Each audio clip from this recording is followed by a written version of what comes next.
All right, all right, all right. Let's get this thing started.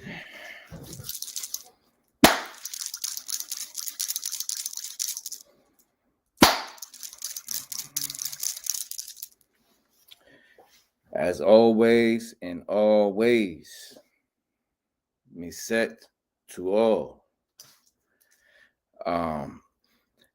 Technically, I will not begin doing it this stream, but technically, we will begin doing that. Well, you don't have to. I will begin doing the Mësët 7 times in 7 different directions. One second.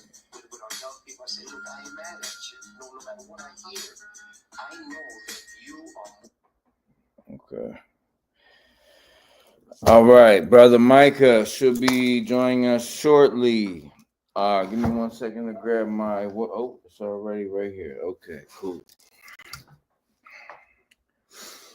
Balance, wholeness, eternal love, forevermore, eternal gratitude, guidance of the greatest of spirit, anoint every word that comes forth during this moment. Gratitude to the womb of creation. All praise to the womb of eternal soul, life, light, and rest. To the greatest of spirit and eternal love to all the ancestors.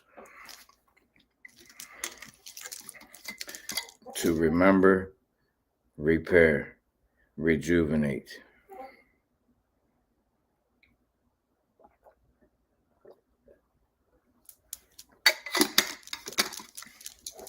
All right. First, show y'all a couple of cool little things. Got my dragon egg right here.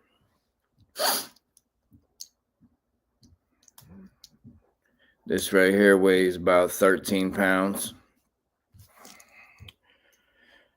Most of you already know anything that you see that I have on my physical avatar has a meaning.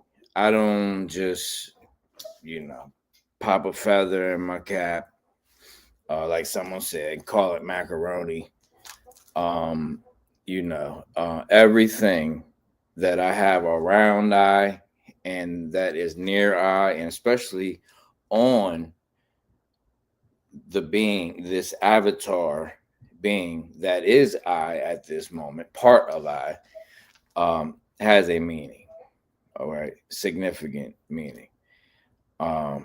So I just want to show you this right here. For those that don't know about this right here, that's golden sand. That is actually sand that is under. They tell you like a nuclear weapon is what annihilated Babylon, that whole area, ancient Egypt, and that's why it's like that. This right here is the sand that actually underlies that it's not nuclear. There was a weapon that was used there, but it's not nuclear. That's just how only way we can fathom it. It actually was an etheric weapon that was used. According to the Sumerian tablets, it was when Marduk, or Amen Ra, Enki's son, was basically taking over in what we know as Babylon, with the building of the Tower of Babel, the ziggurat of Babylonia, and Enlil was pissed. Enlil, being the Lord of Hosts, the Lord of the heavenly army, basically gave the nod to his sons, especially Ninurta meaning the scorcher, which is Enlil's son, one of his younger sons. The firstborn Anunnaki or Anunna here, according to the tablets, was Enlil's son, who we now know as Sin. Okay, that's why they say, you're one of the reasons they say you're born into sin, because that was the first Anunna that was actually full-blooded, without mixing with us, that was brought to existence in our creator. So born into sin, and then that became, they always associate themselves with an energy in the celestial, the lights above, and that was sin, was associated with the moon. Okay, but Enlil's symbol, Enlil's associated with Jupiter. The biggest, baddest guy on campus, the bully. That's Enlil, the bull of heaven. But Enlil's symbol is not just the bull. He's known, he has the epithet of the bull of heaven, but his symbol is actually the eagles, the two eagles.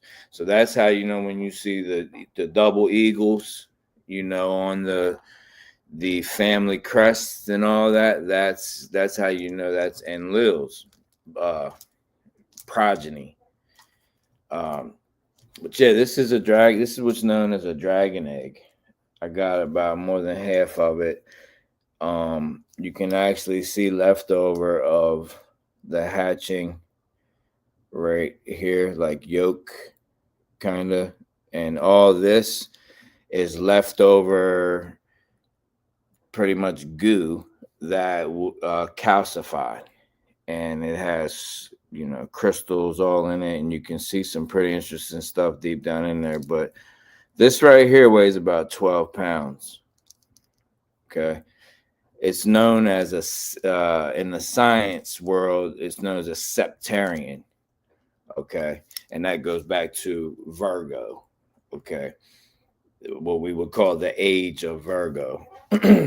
Just wanted to share that with you guys. First time I've ever showed it on camera. I also have this right here is the rhodium sphere of Tiamat. This is the entire map of the bigger earth right here. This is 24 pounds. This little thing right here, well, it's not little, but this is 24 pounds. Very, very heavy. This has the entire celestial map of what they tell you is the solar system. I'm trying to get it right. Everything's backwards on here on this camera when I'm trying to move stuff. But it has the whole celestial map on it. And also, you can see it has some of the overlay of our crater as well, as you can see right here. That's exactly how the moon is. The moon is double. It's actually triple, but what you see is a double overlay. The moon, you can actually line up with our crater, with the continents and everything, but then you can also line up all the constellations, all the planets, and everything on the moon map. So it's like two films. Just imagine like negatives of photography. It's two films on top of each other that overlay. So you can it's the map. It has the map of our crater and of what they tell you is the solar system. And this has been passed down. I'm not able to tell you that, but it's been passed through our bloodline lineage for many, many generations. Just wanted to show you that. And it was a gift. And this also, I mean, didn't come with this.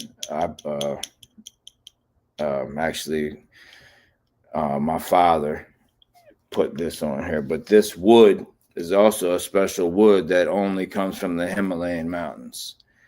So if that gives you an idea of where this came from and who it came from, where it came from. Okay.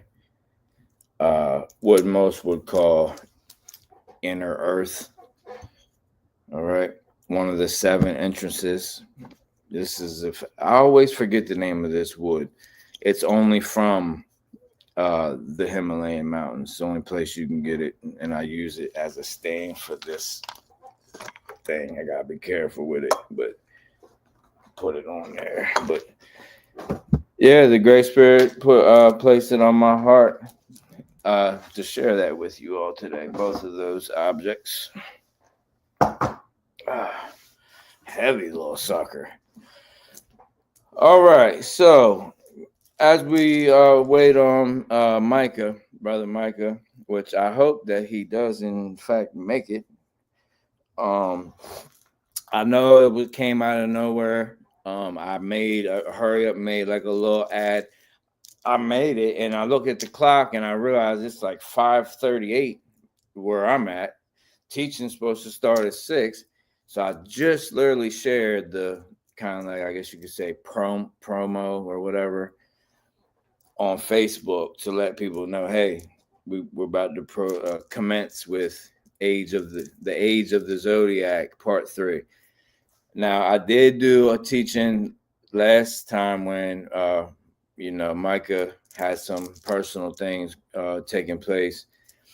I called it the Age of the Zodiac 2.5 because it wasn't necessarily 3.0 because I didn't really stay on just the Zodiac, but it was touched upon. So I called it Age of the Zodiac 2.5, like halfway between 2 and 3. You guys can check that out as well. I've noticed a lot of strange things happening here on the internet lately. I've noticed people that had like 16K subs within 1 month all of a sudden got over 100K.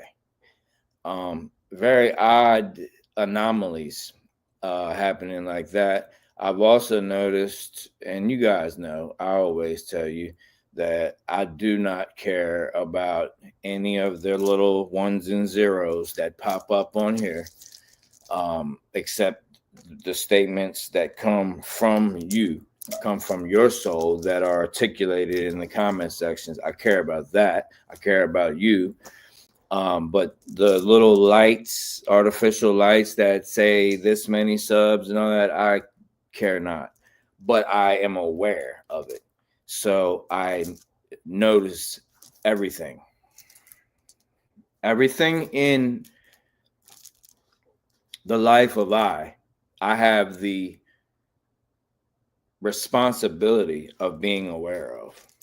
If not, that's ignorance. It does not matter where or what part of the life of I that exists in. If I'm not aware of all, then I am in ignorance in one part, and that is not balance. Okay? That is the feather that can place the scales of your heart just a little bit out of balance. And just a little off balance can have your car going all the way off the side of the road, your vehicle. It only got to be a little bit. And then you're overcompensating. And what does that do? Overcompensating without getting the balance right is going to wear the tires down. It's going to wear you down. It's going to wear your avatar, your vessel down through stress, anxiety, worrying. Same word. Worry. It's the same frequency. Similar, it's right there. Same. So it will wear you down not the well, yeah, it can wear the real you down as well. Your soul. It can affect you. So I am aware of when I meet people, usually on average, it's at least about 3 a day that I will meet in person, just on my everyday travels. And most of occasions, the people will actually hand me their phone and tell I to put it in and sub it and all that. So they hand I their phone, and I'll type it in, and I'll sub them up to the page and all that. And the numbers just remain the same. They don't change. But yet I'll see someone else that I happen to come across, and just from awareness, I know that they just had 16K. And within about a month and a half, now over 100,000 subs. What's going on there? Do you see? I notice teachers that are on here that I actually will go to their page and check them out every now and then. I cannot watch the whole video of them.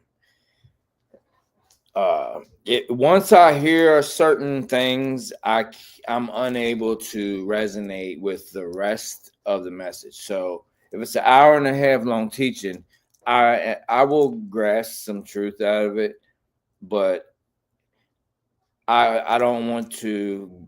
I don't. My will is not to come behind someone else's teaching and correct every little thing that they got wrong. So I just will step back.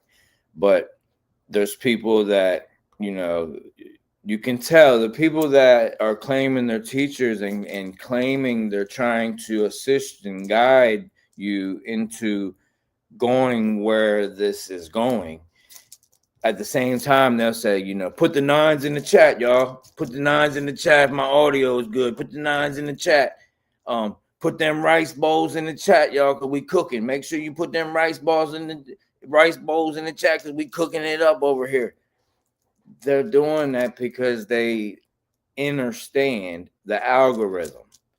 They're trying to just add all these frivolous comments that mean nothing, just so they can hop into the AI algorithm and get pushed. Like, share, and subscribe. Share it up, like it on the way in. Make sure you hit that like button. If it resonates, you're going to do that anyway out of respect. So, I would never tell you to do that. All right? Because that I wouldn't tell you to do anything. I would only recommend. That's it. Okay? So these are key things you should be looking for when you're going to a teacher especially on this parasitic paradigm, and they're talking about leave 1s in the chat or 9s in the chat, or make sure you put them rice bowl, them plates in the chat, and pots in the chat. That, come on, you're not a child. You should know what is going on. That's also, it's more comments and things so they can hop into the algorithm. But if what they're teaching, if they truly know and they truly are in alignment with that teaching, why would they do that? They would know that the Great Spirit is going to guide the message exactly to where it should be. Okay. So, that's the fruit. They're speaking all this good stuff, but make sure you like, share, and subscribe. That means they don't truly know about the Great Spirit. Or they're hypocrites. They're serving 2 masters. They're lukewarm. They're the salt bridge that's connecting the anode, and the cathode, the Catholic. It's just energy. It's the arc. It's the archon.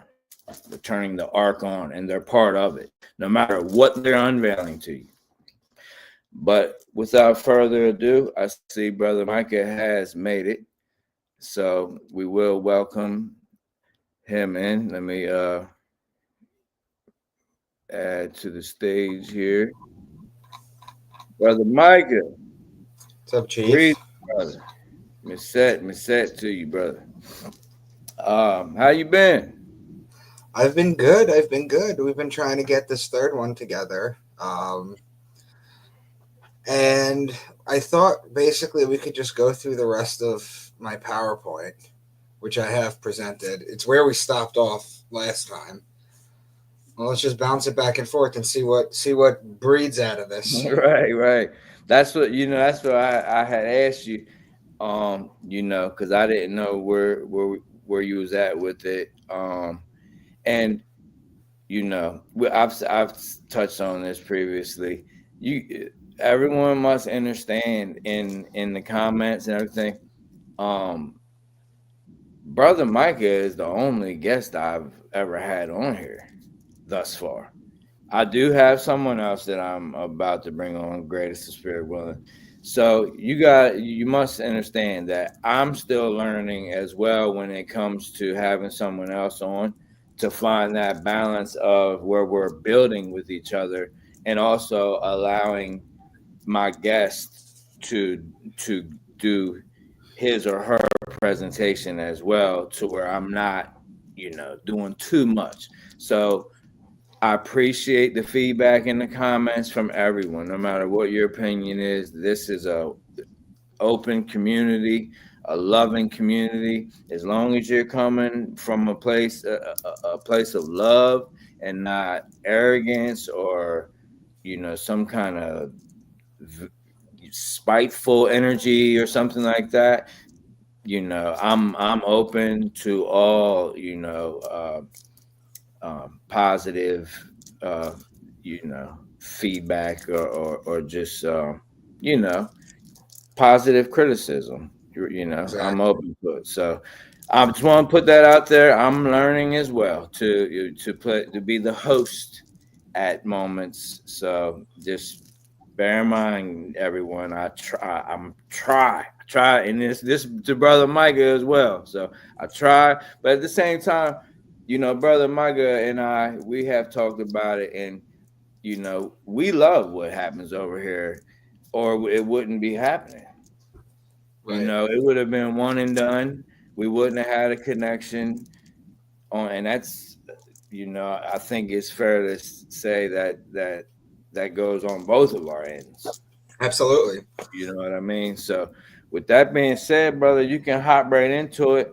Um, I didn't know how long you were gonna be, so I was gonna jump into something, but I'm sure I already know the Great Spirit gonna flow, and I will have the chance to hop right in at the perfect moment and just probably piggyback. You're probably gonna touch on something similar anyway, and then I can jump in and have a Right, moment to right, share. right. You Okay, need so the screen. you have to share. All right, let me I'm see. sharing right now. You just have to put it up. There you go. All right, Boom. everybody, let's take a look at this picture right here. This is it's Jesus in the manger right here. Let me see if I can get a little highlighter here too. Notice the sun right there behind Jesus' head, always. So, the star in the sky up here, I've been told that it's always Polaris, the North Star, but I was also told that it could be Sirius. What do you think, Bush? Um,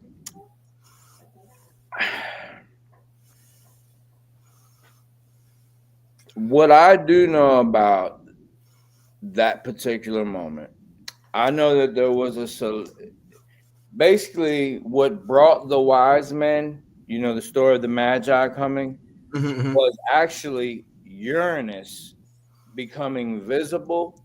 So they had an alignment, and don't quote me on this because as far as the names in the skies, but there was an alignment in the eastern sky or the western, one or the other, Mm-hmm. with three what we call planets, and then there was on the opposite sky was Uranus. So it was three. It was like Venus, Mars, Mm-hmm. Jupiter, maybe, and then it was like Uranus. Mm-hmm. Um, so it possibly could actually be Uranus. But if we're gonna take the star route, that's a good question, brother. I think it's either got to be Polaris, the North Star that doesn't move, or Sirius, which is in Cancer, which is fixed. And I'll tell you why I think it could be. That's a very good question. Yeah. That's what I'm trying to say. It's one of the two. It has to be. It's just at what point? I mean, you figure at that point, Polaris was our fixed star. So Correct. it was fixed. But in that area, that region of the realm, Sirius was taken serious. So, and even in, right there in next to Egypt, and they even went, that's what their seasons and everything was based off of Sirius. So that could have been an alignment where Sirius was directly, today the other day everybody talking about Lionsgate portals and things in that. Right. So it could be Sirius, but I'm kind of thinking more. I'm leaning more towards Polaris. Mm-hmm. The thing with Sirius is that everybody knows the story of how the new year was moved from Aries to January 1st or December 30th at midnight. The astrological reason January 1st was selected as the new year is because it makes a specific alignment. As you see in this picture, assuming this is Sirius, Sirius is at its height. Sirius is in Cancer to begin with, so it's at the top of the zodiac. It's already up there. But Sirius at midnight on December 31st is at its apex. So you go outside and you look straight up and you see Sirius. Then what you do is you follow it down to Earth. And then if you keep following it down to the sun, it's a perfect celestial alignment. Sirius is at its highest alignment. Now, they'll say that April Fool's is because people still celebrated the new year then when it was changed to January 1st. But they show you this in Times Square. The dropping of the ball shows in Times Square, shows the alignment of Sirius coming down to Earth, coming down to the sun. That's what the dropping of the ball signifies. And let's assume that this is Polaris or Sirius. Now look at this. Well, look, real quick. I love what you just said there. And for those that don't know, whether you agree or not, this would be a whole nother teaching where I would have to teach this to you. Some of you already know that according to the cosmology that I know and accept and what has been passed on to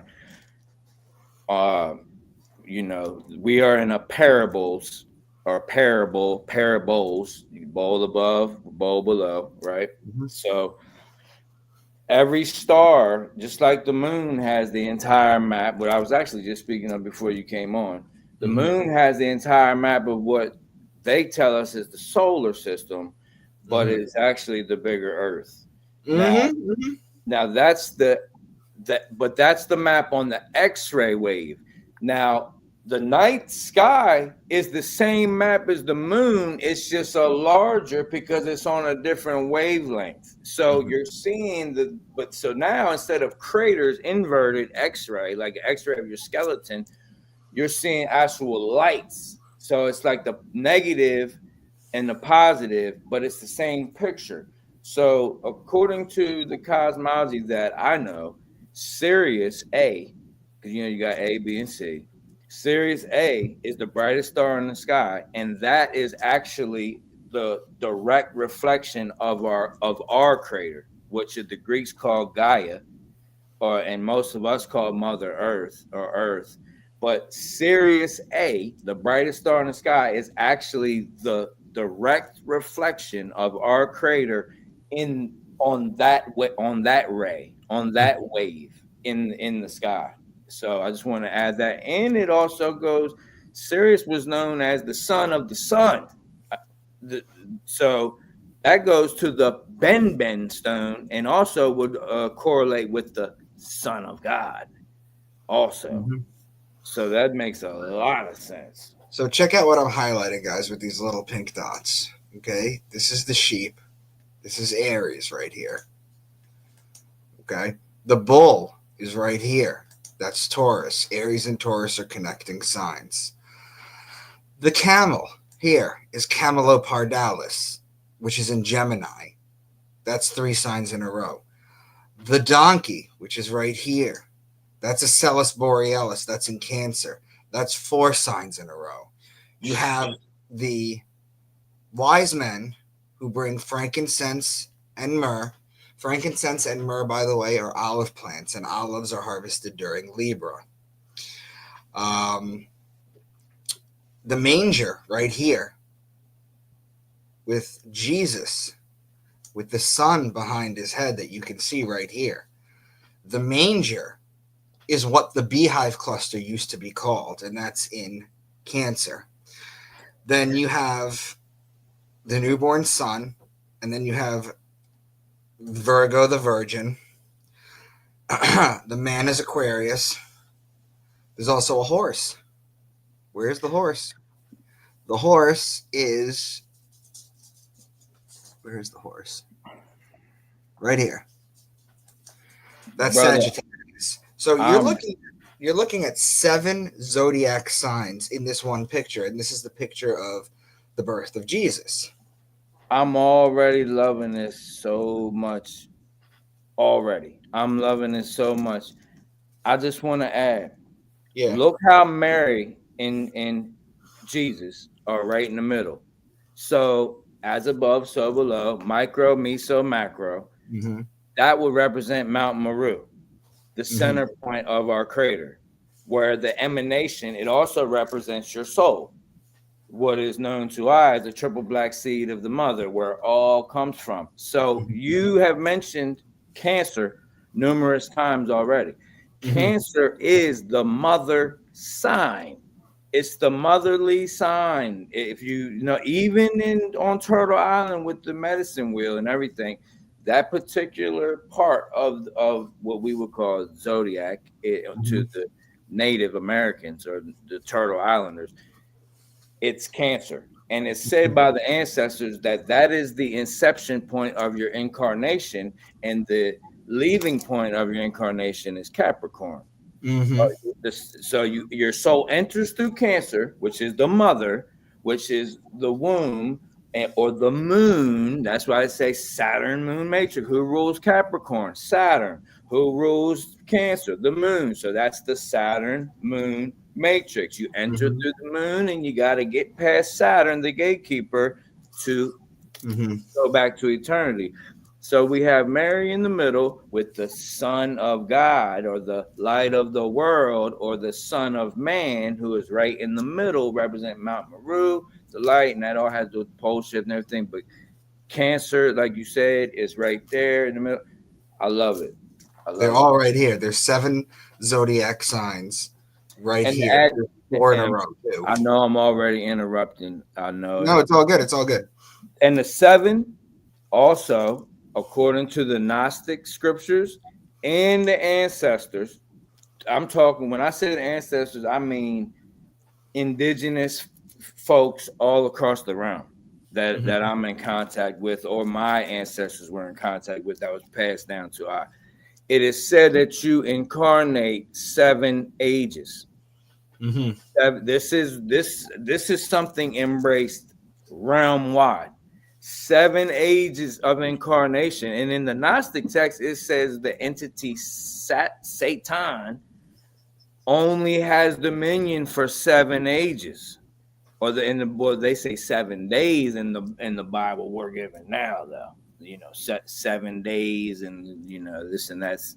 But the Gnostic text, which is older actually, says that Satan has rulership for 7 ages. So that may have correlation with why there's only 7 right there.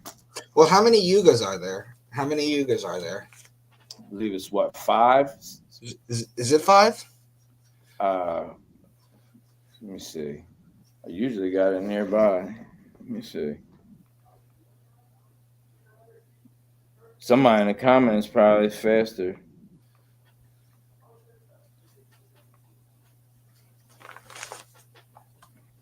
4. There's 4. Okay. Yeah. Okay. So check this out. This is when was Saturn discovered on Google? 1610, they tell you. Galileo Galilei spots Saturn's rings through a telescope, but mistakes them for a triple planet. 1610, it was discovered. That's what they tell you in Google. But don't we know that that's bullshit, considering the fact how Julian the Apostate 1700 years ago talked about the sun being the fiery chariot around the planets that which the planets dance around? I mean, don't they know that the Jewish religion goes back to Saturnalia worship?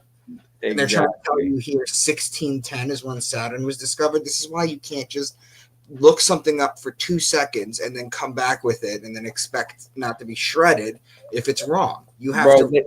They even have the rings around it in ancient glyphs, like in caves and things that are possibly tens of thousands of years old, let alone 1610 or whatever you're talking about. And the rings. And when you're talking about Saturn, that's the mythos of the bound god. When they talk about Abaddon and Apollyon being, the key being, unlocking the shackles or whatever to the bound god and all that. That's where all that mythos comes from, is Saturn. This is Judaism right here. This is the black cube, which represents Saturn. Actually, this tefillin is on his right arm. I think that's incorrect. I think it's his left arm. So either this is a mirrored image that I pulled from the internet, or the guy has it on wrong. It shouldn't be here. It should be on his other arm. This is the cube in Mecca that has the meteorite in it that everyone goes up to touch. You got a piece of the Ben stone, and it's in the yoni. If you look, it's in the yoni. So even they secretly show you that they know that it's the womb, the great mother, the feminine energy. So they got, we could argue the most oppressive religion here on earth as far as suppressing the feminine energy, Islam, with the black cube.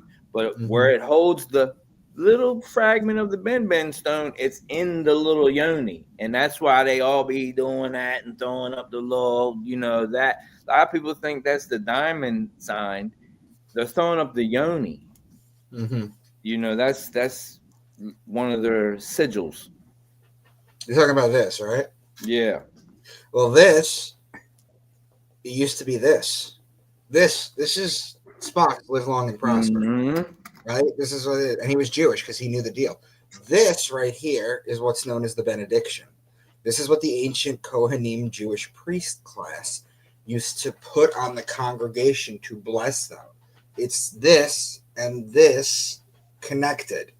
They just perverted it and inverted it and made it Jay-Z thing right here. But it was always the benediction. Man, we dropping bombs already, bro. We're dropping bombs already. Absolutely.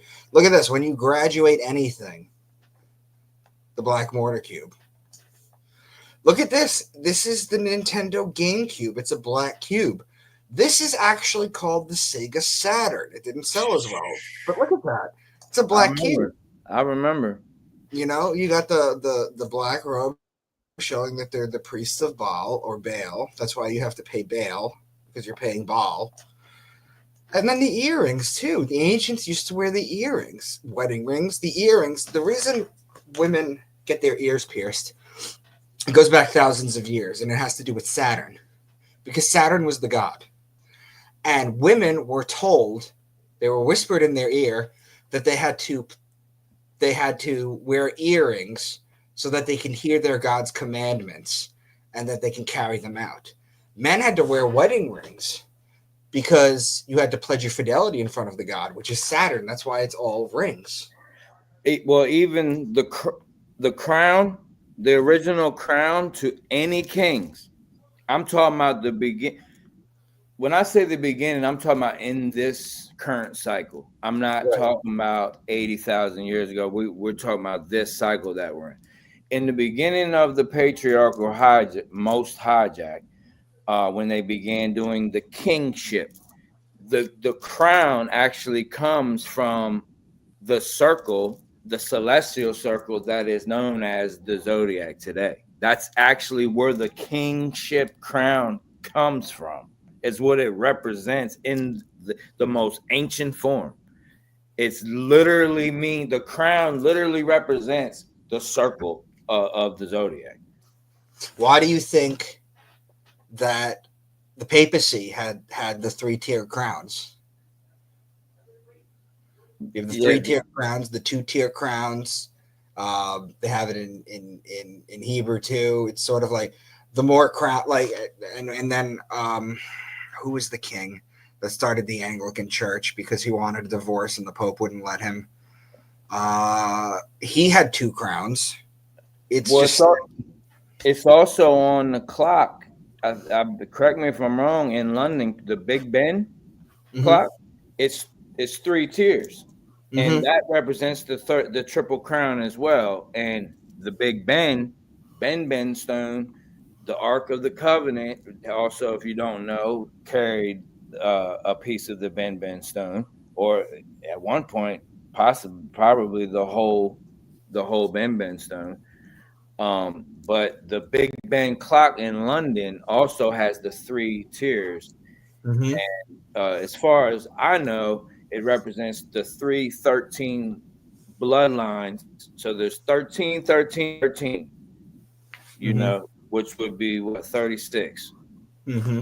And so, 39. 39. Okay, 39. So we get the dumbed down version. People think, oh, I got the Illuminati bloodlines, and they show you the 13, like the DuPonts, the Rothschilds, the Rockefellers, the Onassis, and people like that. That's the lowest ones. I mean, they're in it, but that's the front line.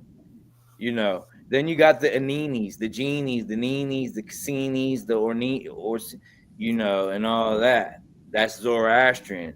Then you got the what you would call the kind of Greek fraternal order, what is actually more accurately known as the Black Nobility or Hidden Hand. They are the most secretive. Most of us have never even heard their names. So what you're looking at right here, guys, is Göbekli Tepe, or how it used to be.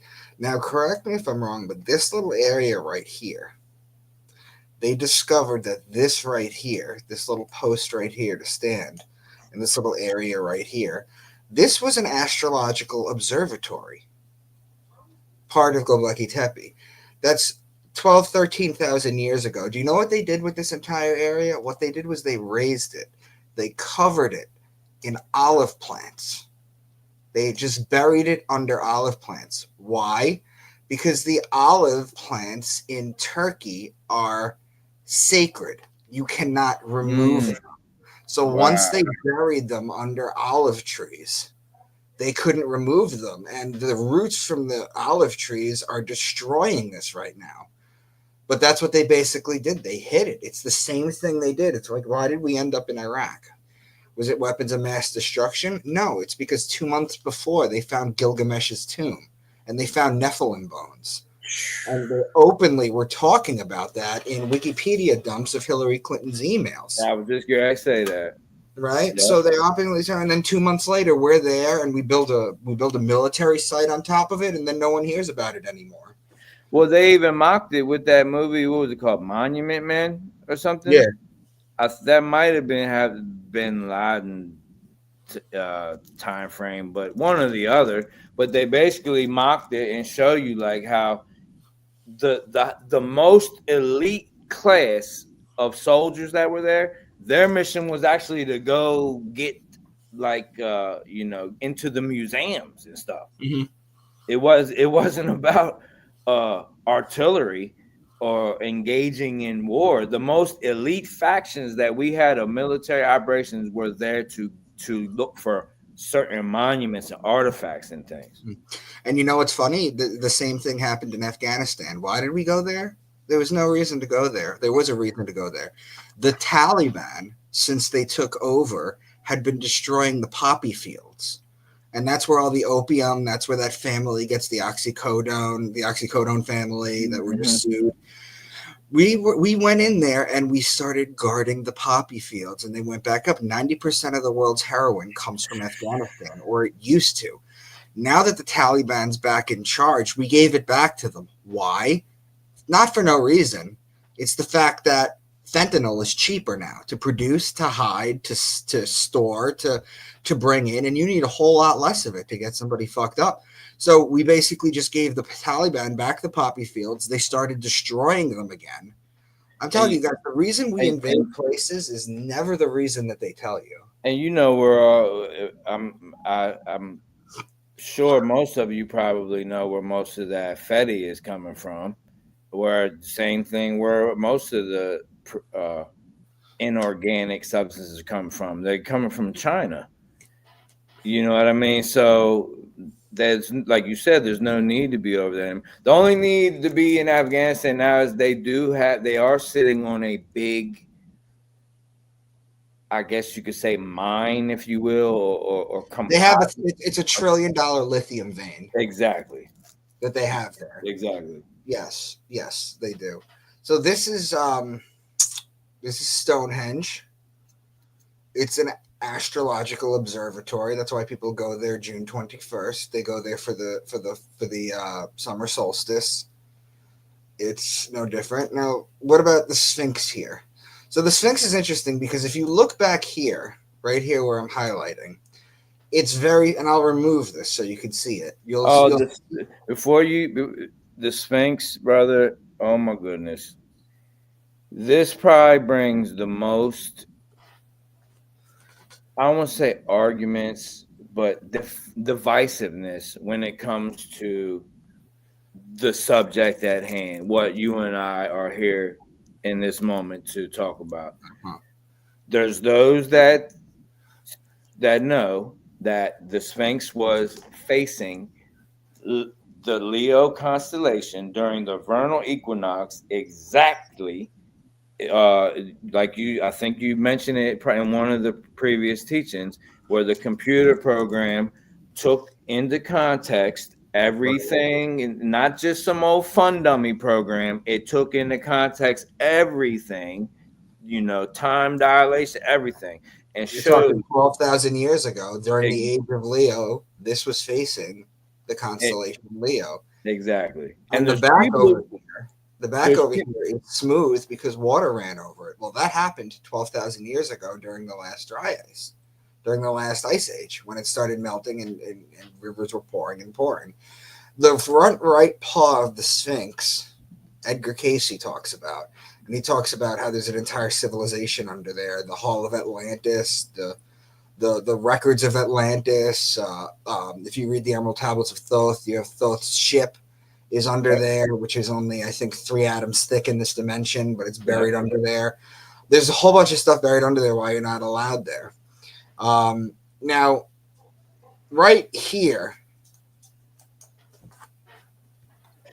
Drunvalo Melchizedek speaks about it. About it as well.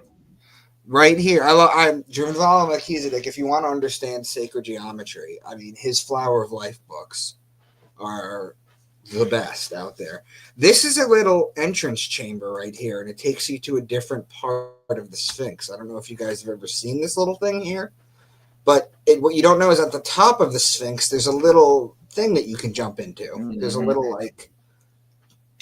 little ditch up there. They try to say that they just found it.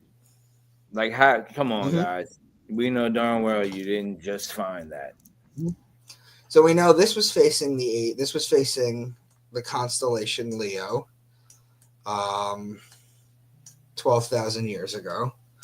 And we also know that the pyramids right here face Orion's belt. Now, Orion's belt is between Taurus and Gemini. And I think that's the time period that this was built, the pyramid. Based on the alignment with that, based on if you look at the Sphinx, how it was facing Leo 12,000 years ago, that's when it was built. Or at least at that epicenter. It could have been another great year before it. But nonetheless, I think that the pyramids were built during the age of between Taurus and Gemini, for which we have no records. Our records go back to the age of Taurus, but we don't have anything from Gemini. And then from the age of Leo, we only have the Sphinx. Well, that also would make sense with what I know, what has been passed down to I, because not only was it aligned with Orion, there was a moment or moments where it actually was the same way it's aligned right there. Mercury, Venus, and was Mars. So that would be Gemini, Taurus, and then the following age coming, which would be Aries, would be the Mars. So what has been unveiled to us is that it's technology, and I'm not going to get all into it, but that actually ripped a hole in space-time. You guys know building these pyramids. I mean, do you guys understand that this actually happened? That in the South, in one of the southern states, there was a farmer, and it wasn't too south. It wasn't like Louisiana. It was like Georgia or Alabama or something. He had farmland, and he built a pyramid on it, but it was like an open-ended one. It was kind of like the ones that you can buy online, and you put the copper tubes together, and then you make sure that it's grounded correctly, and then you could just raise your vibration by meditating in it. It was like one of those, but it was a big pyramid. What he found was he built a pyramid on his farmland, and they put a bunch of crops in it, and they basically saw what they found out, or what this dude found out, was when it came time to harvest season, the crops that grew inside the pyramid that he built grew 4 times as fast as the regular ones. I think I read something on that. It's unbelievable. This is the Antikythera mechanism. This is one of the earliest advanced computers for telling the solar planets. Basically, it's really no different than the astrological clock in Prague. I mean, this is what it looked like, and then this is what they figured out that it actually was when it was. It's unbelievable. Everything goes back to the astrology. Now, we went over January 1st being New Year's Day. So I got this. This is a screenshot from a Twitter account of a very, very, very rapture-friendly Christian who I follow because it's interesting to see their thought process. I follow people that I don't agree with a lot. I don't stay in an echo chamber because I want to see how they think. I find it interesting to be able to talk to them in their own language. Church, don't be discouraged. The real Feast of Trumpets is actually today for us. The new moon needs to be in the constellation of Libra. This is going to happen on September 19th at 1:20 a.m. Israel time, so it would be at 6:20 p.m. EST for us. Please keep praying and looking up for the rapture or whatever. So it's okay for the Christians to talk about astrology when it suits their needs. But when I do it, it's a problem. Yeah, a little hypocritical there. Make it make sense. And here, Abu Dawood. It is suggested that the Prophet Muhammad stated, "Whoever seeks knowledge from the stars is seeking one of the branches of witchcraft, that of which is inherently forbidden in Islam." But haven't we gone over the Quran too? Haven't you realized that that's an astrology book too?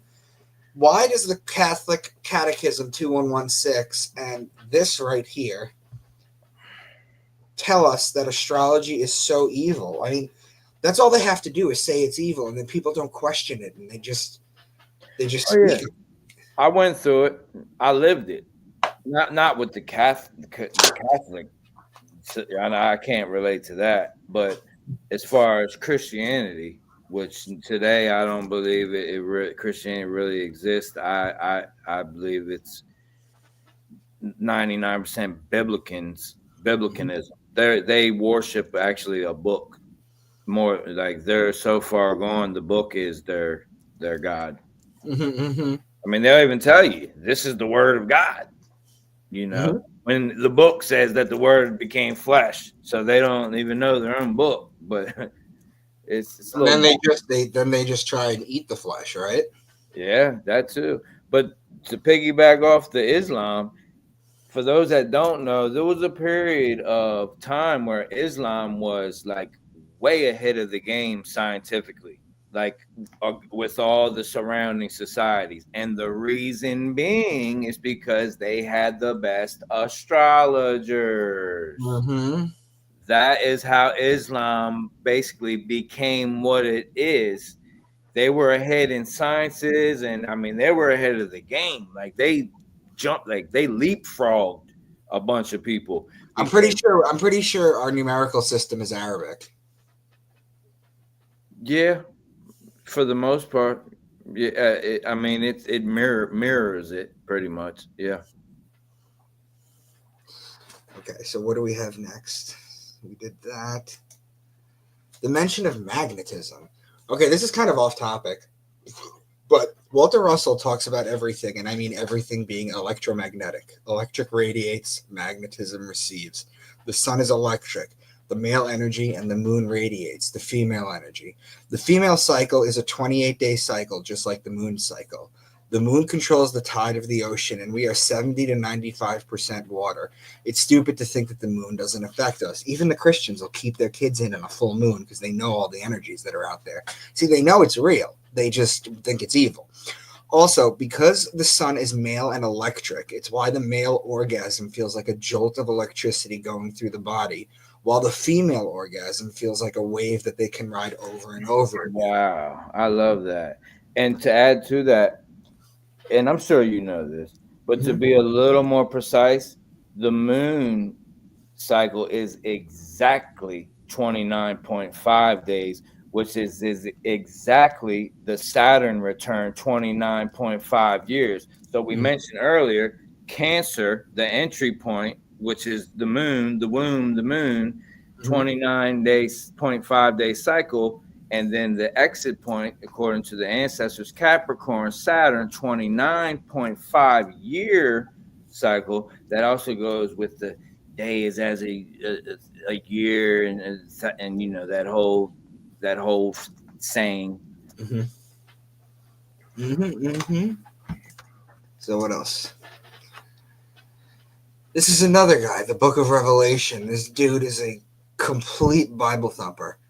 Opening up your third eye, Christ consciousness, chakras, yoga, reincarnation, astrology, numerology are all part of the, look at what he says, new age deception. Stay far away from all of them. So, what you need to take away from this is that the religious people will come at you and they will tell you that what you're into or your belief system or the kind of stuff that me and Chief just bounce off of each other is evil and it's new age. And what you need to tell them, everyone that's listening, when they tell you that it's new age, you say, how can something be new age if it's older than your concept of the devil? And I mean, if we're going to go by their word of God, it says there's nothing new under the sun. Right. So that means there could be no new age. But I get what's trying to be articulated. And I will say, there is a lot of quote, we know what the phrase new age means. So there is a lot of quote new age stuff that is coming out that is deceptive, that Mm-hmm. is so far left field. You're just floating off in 12D with the Palladians somewhere. Mm-hmm. That does exist. So you do have to be full of care, careful. But at the same token, what you're articulating here is this is ignorance, Mm-hmm. because the seven chakras are the seven seals, the seven churches, the seven trumpets. It's all the same thing trying to get pounded into your head until you finally get it. The seven hills in Italy. All of it. All of it. And if you go to the etymology, they all literally mean the same freaking word: Mm-hmm. circle or wheel of Mm-hmm. light. Mm-hmm. All of them. So these people say chakras are evil, this and that. Yoga is literally means the same thing as if you look at the current definition, yoga is the same thing as the word religion. We binding, and all that. So it doesn't make any sense what they're talking about. Reincarnation. Numerology, but they got a book called the Book of Numbers that has numerology all through it. Second Kings, the building of Solomon's temple, has numerology all through it, and they don't. That's just ignorance. It's just ignorance. When you're talking about reincarnation, guys, a lot of you need to understand something. And this has been documented many times before, and I'll let you do your own research into this. So I'm just going to bring up this topic, and then I'll let you guys look into it a little bit more. But a lot of people go, hell no, I'm never coming back to this planet again. This planet is whack. And then they reincarnate, and then they reincarnate. Maybe they didn't ascend mentally to where they were able to continue on to a higher dimension, or just in general. But what you guys need to understand is that bright light, when you die and you're walking towards the bright light and you see your family, or you see your friends, or you see Jesus, or you see Muhammad, or you see whatever is warm and inviting to you, beckoning you to come there, that's the reincarnation trap. In fact, a lot of people will say that white light, when you go through it, is the birth canal of a woman, and you're being born into your new body immediately. Some people say that, and what you guys need to understand is that if you want to not reincarnate, when you see that white light and it starts to pull you, and you see your family and your friends there, remember this, okay? If you remember nothing else from me, remember this. What you need to do is you need to turn around 180 degrees and face the void, and close your eyes and tell them that you want to go back to where you originated, whether it was Pleiades, or whether it was the Arcturians, or whether it was a different dimension. Come on, brother. And you will be able to do that, because if you go through the white light, that is a reincarnation trap. Brother, you just hit the nail on the head, and that's crazy, because that's actually going to be the next teaching that the Great Spirit placed on my heart. That is the very next teaching that I will be doing, because a lot of people have kind of hopped on the Gnostic bandwagon. I'm not knocking it. I've been there. I've been there. I know how it is. You're on a journey. I'm not knocking anyone.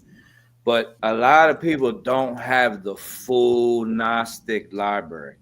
Now, I'm not saying this in a boastful way. I do.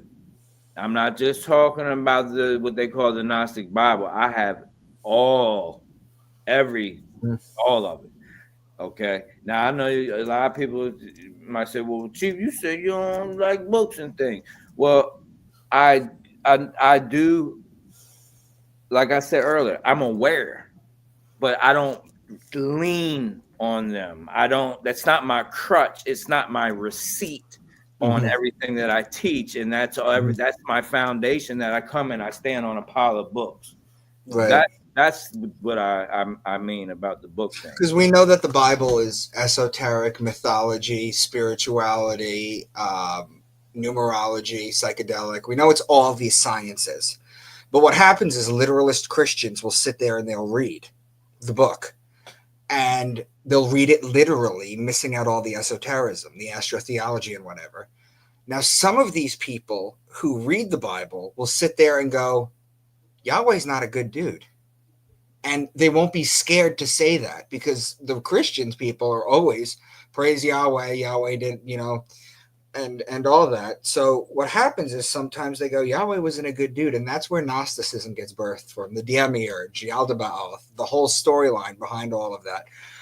But to me, that's still taking the stories literally. We're trying to show people that there's esoteric mythology within these books. So to me, you have Christianity, and then sometimes with Christianity, they revolt and they become atheists, which to me, atheism is not a religion. To me, atheism is a reaction to the bullshit, literal knowledge taken if you read the book of the Bible literally. Atheism is a reaction to that God. It's a reaction to. That's well said. So atheism to me is a reaction to Christianity. It's not, you didn't come there through gnosis. Nobody has a dark night of the soul and comes out an atheist. That's not like part of the plan. Right. So you have these atheists, and then you have the Christians, and then a step above that you have the Gnostics, which is beautiful stuff. They're starting to open their spirituality, and then above Gnosticism to me is a step below astro-theology and all the hidden numerology and all the hidden sciences within the texts. Well, if one truly, and I mean wholly, studies the full spectrum of the Gnostic text, they literally get to a point where they top off at. Like they literally get to like the ledge where they can't even go any further. If you truly study and know the Gnostic text, it's good all the way through. It's like give you all these like nuggets, but then I can actually show the point to where they get to a cutoff point where they don't know.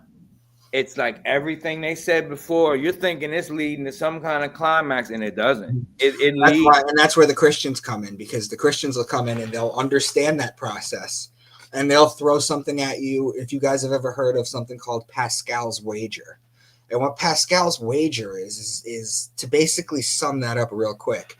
It's the Christian response where they go, well, I have a choice. I can either believe and be wrong and nothing happens to me, or not believe and something awful happens to me. So wouldn't I rather believe? No, your God gave you a brain. You're supposed to exercise it and find all this wisdom and beauty. And in these texts, you're not finding anything if you read it literally. I mean, it's these books are like magic, to be honest. The way they're it is. It really it is. It's spelling. I mean, they tell you in the words. Right. You know, it really is spelling. And at one point in the teachings that come through our years ago, I did say that, you know, when it all just hit me like a tidal wave, at one point I did say, like, I think that the Bible could possibly be one of the worst things that is actually here in this realm. But at the same moment, it has so much sustenance in it. It's just no one is they're just taking the frosting off of the cake. You know, astro-theologically, the Bible's a farmer's almanac if you take that route.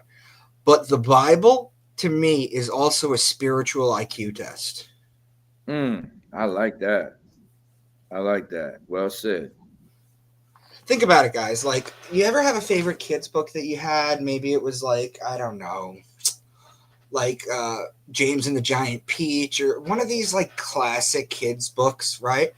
And you read it when you're younger and you get a certain thing out of it. But then you revisit it as you keep getting older and you keep getting new things out of it. That's what the Bible is basically like. You're supposed to evolve as you read this. You're always supposed to keep your mind open, not too open that you could fall straight down the rabbit hole, but you're always supposed to be willing to be proven wrong, always, because that's how you learn. Exactly. And the people who think they have it all are the most ignorant ones on the planet. Like, you think you have it figured out? Please. Well, you know, everyone says Bible stands for basic instructions before leaving Earth. Well, you know, it came to that a more accurate phrase would be basic instructions before leaving ego. So you know what I mean? Like it's a stepping stone, like you just said, like an IQ test, a spiritual IQ test. If you can pass that spiritual IQ test, it can be a stepping stone instead of a stumbling block to where you can lead. It can assist the ascension process of you pole shifting your higher self above the ego. Okay, guys, so you guys see this swastika that I have right here, right? The swastika, if you read Wikipedia, which I suggest you don't, but whatever, some people do, for example, talks about its origin of ancient times, from ancient religions and its peaceful meaning. Again, tweak it a little and pervert the meaning, and you get the modern day peace that we see that will never be reclaimed as a peace symbol. What they did is you invert and pervert. And I'm going to show you that. What you do is you take the swastika, mirror image it, and then put it out there and pervert its meaning. But the swastika isn't Buddhist or Hindu, Babylonian or Syrian or Sumerian. It's actually astrology. This is the oldest swastika that we have ever found. It's from the Ukraine and it's 17,000 years old.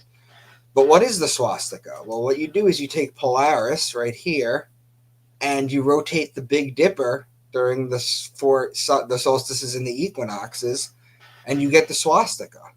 Is it Ursa Major or Ursa Minor?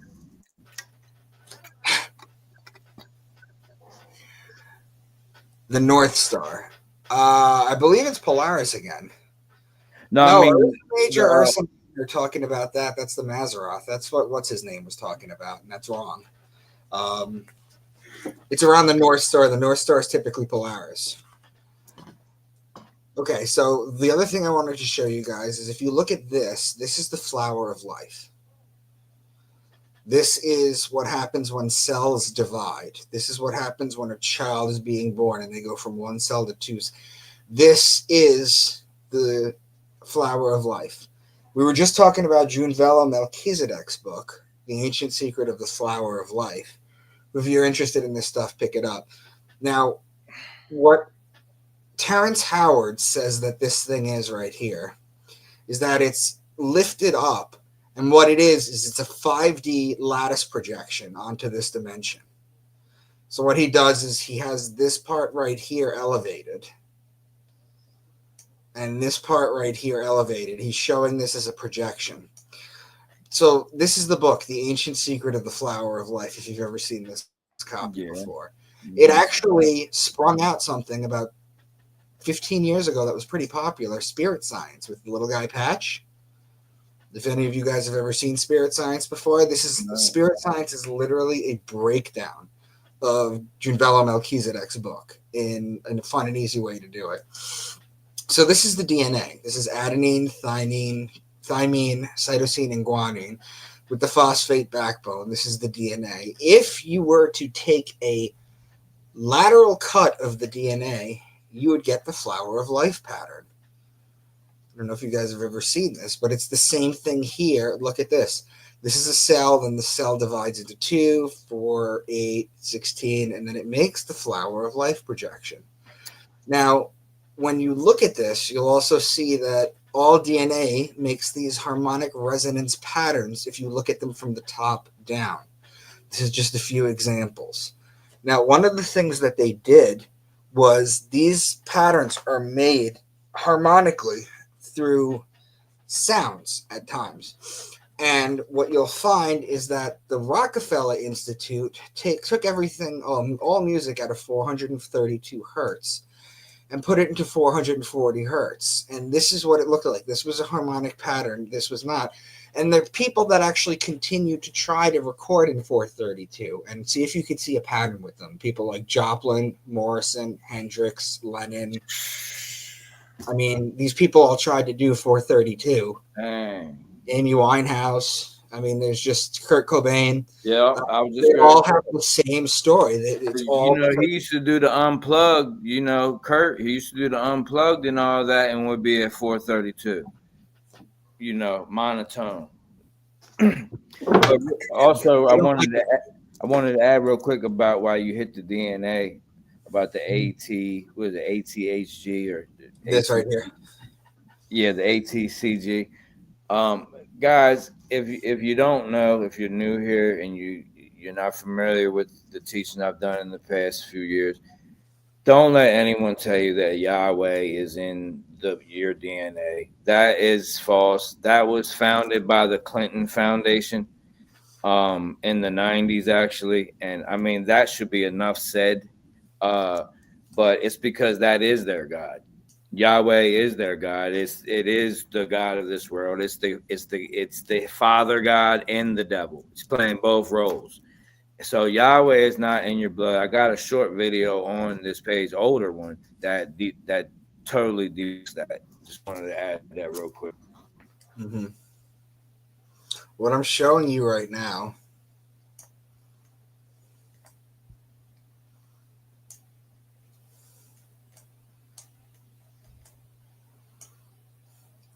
This is Yahweh stacked up on each other.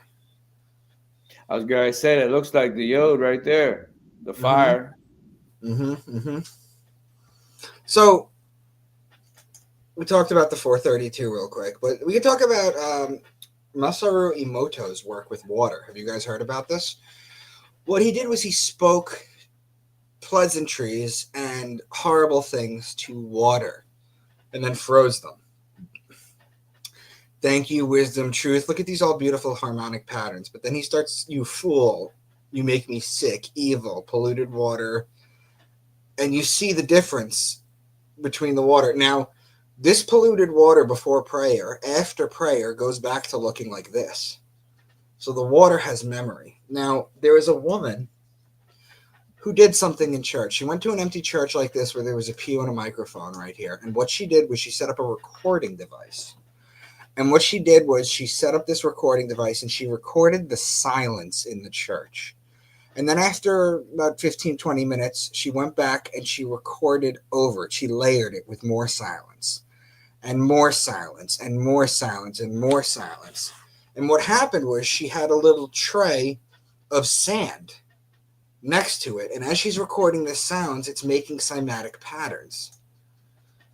These are the cymatic patterns at the church as she tried to make it. Now, if you look at this one right here, let me zoom in a little bit so you really get the effect on this. If Kind you of look resembles crop circles as well. It does, but if you look at this cymatic pattern right here, what you'll find is that the church stained windows were just like that. Now, who do you know can build on that level? Man, who do you know can even get your order right at a restaurant? Right. So that was my short little presentation. Just wanted to go over it for a little bit. And yeah, so, I mean, I'm working on a couple other things, but there's so much out there to learn that it's important to keep doing things like this. Do you want to tell people what we were discussing about getting together? I don't know if you want to share that. Sure. Now a lot of you know that what I'm working on in the bigger scheme about really separating ourselves with off-grid communities. I understand some of you are from New Zealand, Australia, London. I mean, this is a worldwide unification over here. And we have a beautiful community. And that's not to downgrade anyone else's, communities and things online. But I will say, and someone said it in one of the previous videos, you can feel the love over here and unification, and it's different. It is different than most truthers and things like that.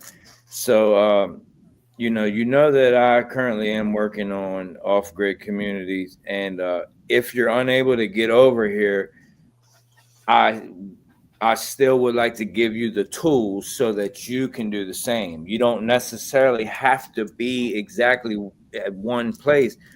You can be the one that is meant to do it where you're at. You don't necessarily have to fly over the pond. You can just receive the tools from the Great Spirit. I'm just here to spark it in, give you that spark. But on just a little bit lesser note, Micah and I are currently in the beginning stages of planning a get together, if you will. I don't really want to try to be too fancy. We could call it a conference. We could call it, whatever. But basically, it's going to be fellowship. It's going to be a unification, and it's going to be an event. We can call it a retreat. We do not know all the details yet. We don't know the location yet, but we have already sparked it. It is already coming into fruition. So we wanted to give you a heads up. That's right. Powwow. Thank you. Thank you, sister. I love that. But yeah, we're definitely working on it. And if if Micah and I are in agreement, that alone is strong enough to make it happen. But if you all come into agreement with it, then it has to happen. Like it's guaranteed it will happen. So you can leave any kind of You know what I was thinking you can do, Chief? yes, sir. Why don't you do a poll on Facebook? We'll be like where we'll have like 5 places. We'll be like New York, Florida, Chicago. We'll discuss it, but definitely do a poll, and we'll see what most people find it easier to do.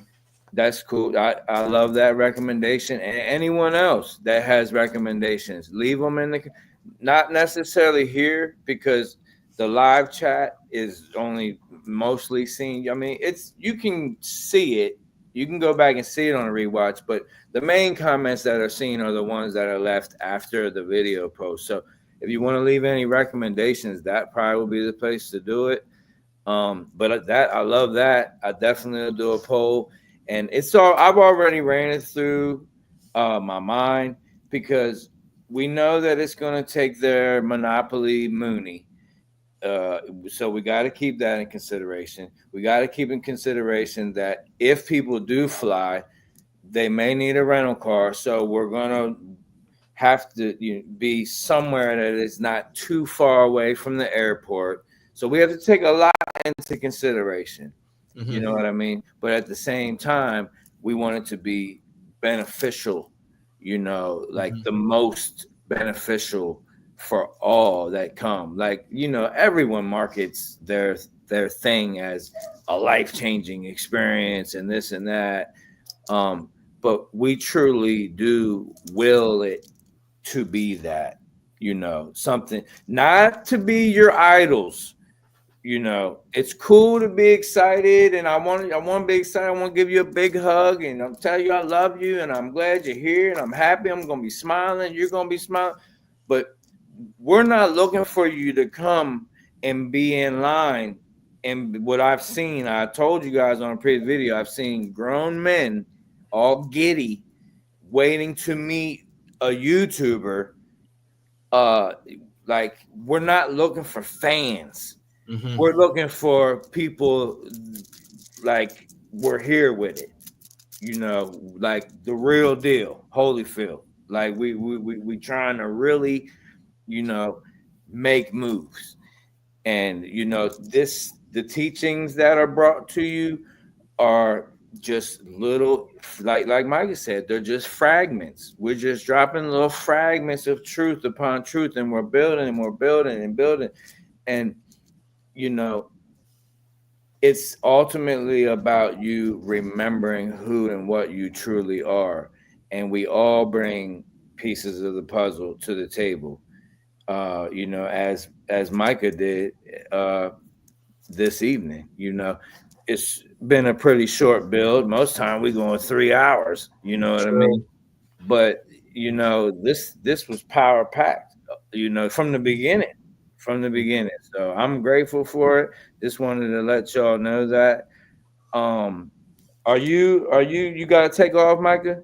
Yeah, I do. I gotta take care of a couple things. Okay, that's cool. I wanted to come up and just share with you. You knocked it out the park. I love it from the very start. That was awesome, bro. Like, yeah, everybody's throwing in areas to go do this. We'll have to talk as this comes out a little bit more. The one thing I don't want to do is have this hung up in winter in the north. Like, I don't want to end up getting stuck with that. I think, thank you, Jenny Lynn. Yeah, so guys, we're gonna make a poll, and we're gonna start to build on this. And I saw somebody just said, like a cabin. I'm all about nature, y'all. Like, I'm, of anybody, I'm all about that real retreat, getting out there in the woods and all that. But listen, I've already thought about this from different angles. I've actually meditated upon it. Yes, that would be that would be the best possible scenario where we just disconnect, put our phones all somewhere, you know what I mean? And this can be in nature and really be tapped in. That would be the, perfect. Although we must consider all of our brothers and sisters Right. that are unable to make that type of voyage, where just getting to a airport, they might need one of us to actually come pick them up because they can't even afford an Uber or something. If we 2 hours out in the woods or 2 hours in at a reservation or something, it might be what, like, 30, 40, 50 of us, when if we do it right, we can have that same, because we're bringing the energy. Yes, it would be lovely to tap in and go out there and have that retreat, that cabin retreat and all that. But ultimately, we're bringing that soul force essence. So no matter where we go, there we are. And trust and believe, trust and know that we're going to bring that soul and that authority, and you're not going to leave the same as you came. And that goes for Micah and I, you know what I mean? So, but brother Micah, man, salute as always, brother. I love you. I This is great. appreciate you. Yeah, I told Chief, I texted Chief, and I say sometimes you meet someone and you feel like you've known them 1,000 years. Well, I can almost guarantee. I won't say anything 100% unless I know 100%. But it's more likely than not that we have crossed paths in other lives. At least one. Right. It's we probably were in the same priesthood or something at one point or another.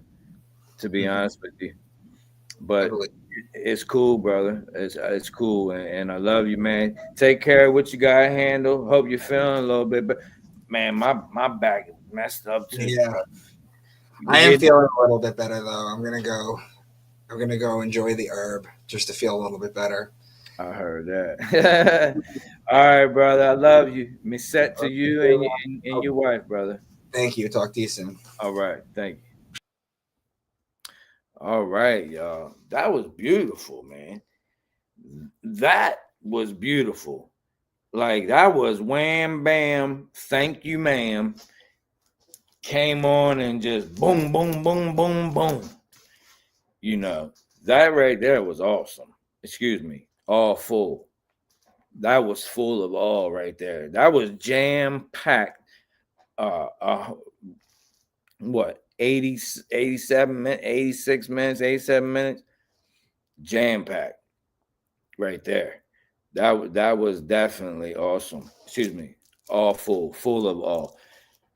Real quick, what I wanted to tell you all, what I briefly mentioned. The next series will be what I said during the teaching. The Great Spirit always, in all ways, is always present. It is the presence. It's the present. It's the presence. It's the gift. The moment. I always know. And then when you allow it to keep happening, then that's how you know. You go from believing to knowing.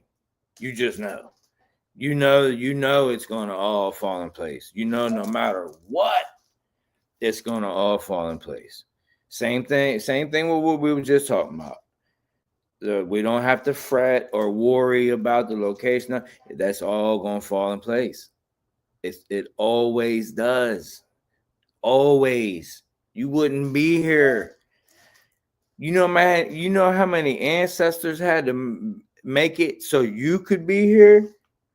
And I get that's a physical analogy, but it's still related to your soul. But the next series of teachings, we're going to take a deep dive that is connected to the Gnostic teachings, but I'm going to take it even a step further and to some of the knowledge that I have been privileged to have with the position that I hold. you know, the earthly position that I hold, but it still is a position that must be upheld and respected and honored as I do. So, with that being said, I will be breaking down, not like like how the Bible is. I'm not going to be breaking down all the text and it's like some boring Bible study. We're going to get into some stuff that I personally have never seen any of these Gnostic channels touching on. Not knocking anyone. I'm not knocking anybody. I'm just saying, could they be out there? Certainly. I personally have not seen any semi-popular or popular Gnostic teachers online touch on anything that we're going to touch on. Okay. And we're going to go down that rabbit hole that Brother Micah touched on briefly about the white light and what happens after here. Now, some people will tell you nobody knows what's happening, man. Nobody knows that. That's not true. That's not true. That's just blatantly not true. There are those that know. There are those that have been there. There are those that remember. Now, there are those that think they remember, but it's actually just their own mind.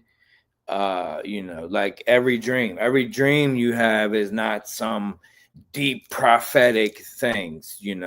Your brain is also technology, so your brain can be running sometimes and have little blips and blurts while you're sleeping, and not every dream is you in the astral realm or it has some deep profound meaning. Sometimes it's just like a dog, like when a dog goes to sleep and they kind of twitch or something. Sometimes your brain, because it's technology of a pretty high order, it does that.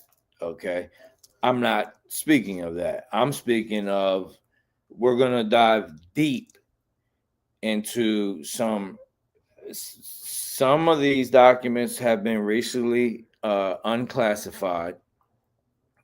Does that carry a lot of weight? Not necessarily. What carries the weight is your soul's discernment upon the information, which I have already done, or I wouldn't bring it to you. Okay. But you still have the task of discerning it yourself as well. But I have already, anything I'm going to present to you, I've already discerned it, meditated upon it. The greatest of spirits already confirmed it. So that will be the next series. We're going to dive into it. I don't know what it's going to be called yet. I really could care less about all that. But we're going to dive into like beyond the veil. Okay, what many call the Saturn moon matrix and the reincarnation cycle, the Hindu, the Vedic, the samsara, the reincarnation cycle and all that. And apologies to those who have a pet peeve of I interrupting Brother Micah. Apologies. I just get so giddy and so excited. I just gotta get it out. So apologies if I said I wasn't going to, and right from the jump I was just like a child in a candy store. But I was gonna jump in and tell Brother Micah. I just lost my thought about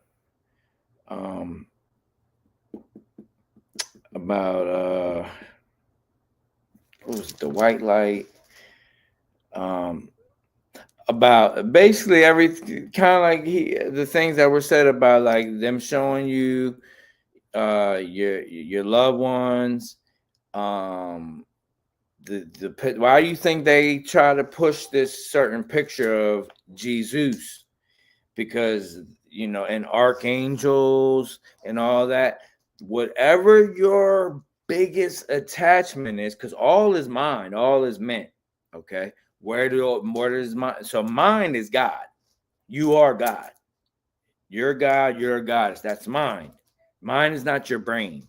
Mind is access to the all. It's what you.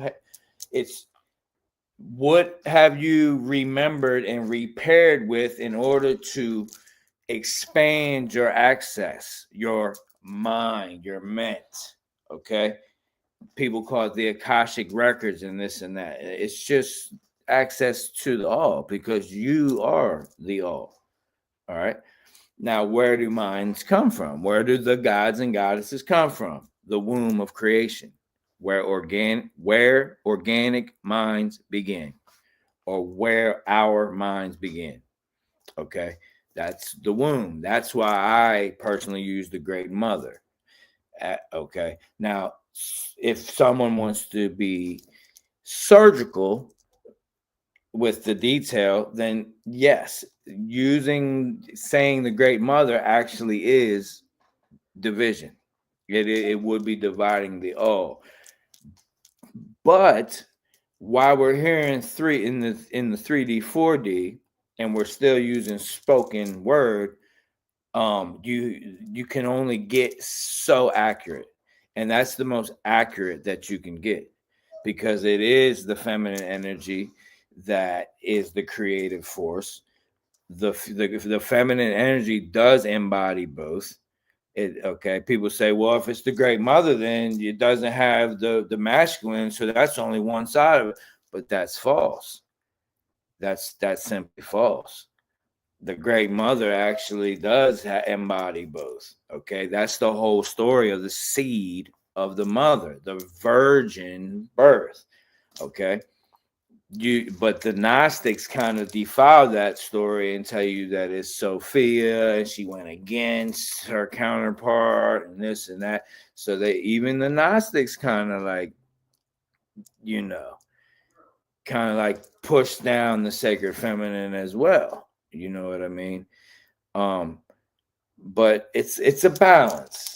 It's all about balance, with the Tamarians, the ancestors called, scales of Ma'at, scales of the mother. It's about balance. So that'll be the next teaching we're going to dive into. Let me see. I was going to add some stuff, but I didn't. Like I said, I felt like I already was interrupting too much. Adding to Saturn and Osiris and everything, and how it relates to the Zodiac. But basically, anyone tell you that Elyon, El is the father god or Anu or something, that all goes back to Saturn, y'all. The kings, any king, any father god and all that, it all goes back to Saturn. Because there was a moment where there was what was called the Golden Age, and everything was good. Everything was peaceful and good. And this is said when Saturn was actually a prevalent light body in our skies. It wasn't like the sun, okay, where it comes and goes. It was just present. It moved around, but it was always present, okay? And that was considered the Golden Age. Now, if you look at Saturn with a real telescope, not digital, it does give off a golden light. That's the AU, the Alpha and Omega. Okay, I'm the first and the last. I'm the beginning and the end, the Alpha and Omega. That's also the A to the U, the A being Cancer, the U being Saturn, okay, or the age of Aquarius. And AU is gold. It's a symbol for gold, okay, it really is symbols, but it turned into what we call letters, okay. And letters actually comes from letters, which is the Taurus, the Taurus field, letting the Taurus. So letters is still connected to energy. It's all goes back to energy. All right. So I was going to add in, but I wrote some notes down. It's kind of a lot of reading, and I don't want to end a nice, spontaneous, dropping bomb teaching like this with just, reading some interesting things, but I don't want to end it like that. So I love you all very much. Gratitude for you, gratitude for us all, eternal gratitude, eternal love, forevermore. Okay, increasing. We are love. We need to embody it. Don't be a hypocrite. Live it. You be the word. Okay, the vibration. You be it. Be it. Don't just talk about it and tell and try to explain it to people. Be it. Being it might not get the automatic instant response that you may hope for, and you really have the intention in you that I just want my loved ones to get it. But I'm telling you, that slow and steady, that turtle is actually steadier. It's more longevity. It lives longer. It stays longer. It's rooted. Like the tree of life. The tree of life didn't just spurt up overnight. It had to grow in roots and go through the storm and and the heat waves and get in droughts and everything, freezing cold temperatures, so bitter that branches are falling off and just everything. But that's who you are. That's what you are. You have the ability to go through any and everything, and no thing can stop you. No thing has more authority than you, except the womb that you come from. Okay, because that is all of us and more. So you still have to maintain, when we say we're gods and goddesses, you still have to maintain that foundation that you're a fragment at this moment. You still are that. So even the fragment has more authority than the quote God of this world. Okay, because that's just one entity. Yeah, it has its little armies and archons, and we're gonna get into it on the next teaching. You still have you know what trumps all of their armies and hierarchies and principalities and high places and the unseen realm and all that? I'm gonna tell you what trumps all that. Free will. That is the true God power. Free will. The wheel of your soul, the seat of your soul. Okay? According to the ancestors, the soul enters through the first eye. The light enters through the first eye. Okay? That's why you see a sperm going into an egg. How's it go? Don't go tail first. It goes head first. The first eye. It's all it is one eye. With the spine, the 33. Boom, goes into the egg. Okay, so the soul enters through the first eye, but the seat of the soul is right here. It's the heart, earth. Where is your soul sitting? Earth. Earth is the word heart. Earth is the heart chakra of the you and I verse. It's the middle. And even the NASA deceivers are beginning to let this out.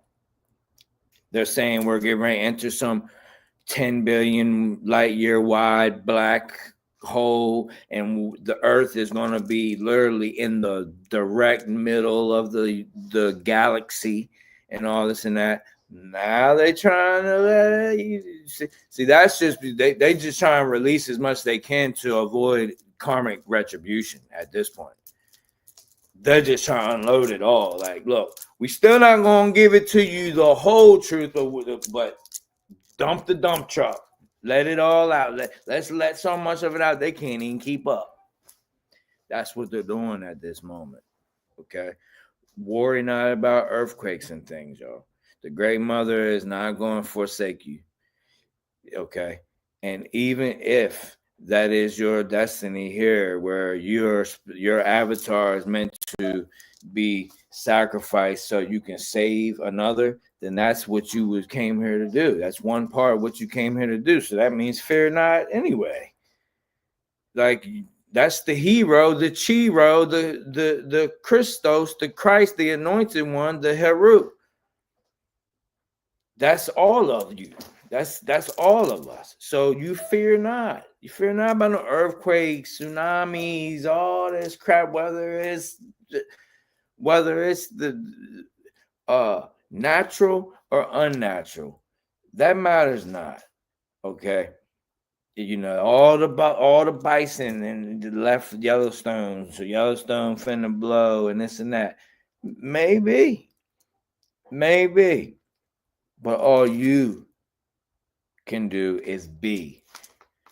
And if you're worrying and you're anxious and you're worried about all these things, you can't be balanced. There's no way. Okay? You have to be balanced and centered and rooted so you can remember and repair. Only then will you be able to truly help those around you. Okay? And utilize who and what you truly are, and that's your authority over this entire realm. Over this entire realm, including these false gods, these gods with names and the Ra legions and all that. You are higher than them. The Anunnaki and all that. Yeah, they might have been here in this particular part of existence longer than us. That's because they're stuck. So they might know how to operate, and they know little secrets, and their IQs are in the thousands and all that because they've learned how to use this technology, okay? Because they've been stuck here. So they might have more experience in this particular realm, this particular plane, but they don't have more authority overall. And that's where the truth is. And that's who you are and what you are. So you have to tap into what is your higher self, and that's the true you. That's your soul. Okay. And you have to know.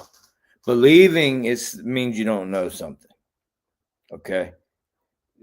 Belief, it just means that you don't know. You believe in it because you don't know it. If you knew it, you would know it. You wouldn't have to believe in it. All right. I know that they're my sons. I know that that's my daughters. I don't believe it. I don't believe that's it. I know that's my dad. I know that, it was my mom. I didn't believe that was my mom. I believe that was my dad. No, you believe in something you don't know. Okay.